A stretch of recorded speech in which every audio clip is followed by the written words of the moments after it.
ઉપલેટા બાદ હવે ભરૂચ ભાજપમાં પણ ભડકાના એંધાણ. ભરૂચના સાંસદ મનસુખ વસાવાની પોસ્ટથી હડકંપ મચી ગયો.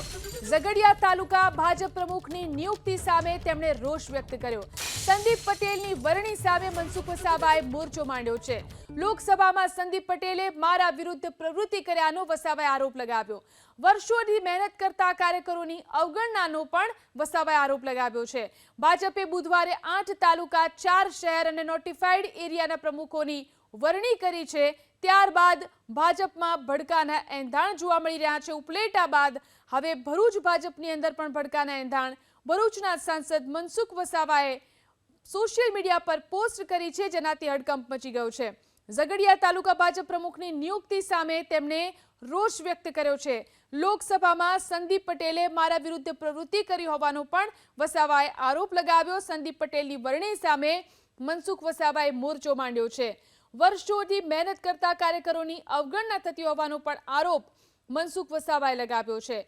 તો ભાજપે જ્યારે બુધવારે 8 તાલુકા 4 શહેર અને નોટિફાઈડ એરિયાના પ્રમુખોની વરણી કરી, ત્યારબાદ ભાજપમાં ભડકાના એંધાણ વર્તાઈ રહ્યા છે.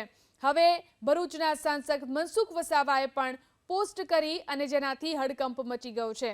તેમની આ પોસ્ટની અંદર ઝઘડિયા તાલુકા ભાજપ પ્રમુખની નિયુક્તિ સામે તેમણે પોતાનો રોષ વ્યક્ત કર્યો છે. તેમનું કહેવું છે કે લોકસભામાં સંદીપ પટેલ કે જેમને તેમની સામે પ્રવૃત્તિ કરી હતી, તેઓ તેમને આરોપ લગાવ્યો. મનસુખ પટેલની વરણી સામે મનસુખ વસાવાએ આ મોરચો માંડ્યો છે. તેમની આ પોસ્ટ જે સોશિયલ મીડિયામાં તેમણે કરી છે, તેનાથી તેમનો રોષ જોવા મળી રહ્યો છે. ઉપલેટા બાદ હવે ભરૂચ ભાજપમાં પણ ભડકાના એંધાણ છે. ભરૂચના સાંસદ મનસુખ વસાવાની પોસ્ટથી હડકંપ મચ્યો છે. તેમણે સ્પષ્ટ આરોપ લગાવ્યો છે કે વર્ષોથી મહેનત કરતા કાર્યકરોની અવગણના થઈ રહી છે. તો જે રીતે ભાજપે બુધવારે 8 તાલુકા 4 શહેર અને નોટિફાઈડ એરિયાના પ્રમુખોની વરણી કરી, તેને લઈને ભાજપમાં ભડકાના એંધાણ છે.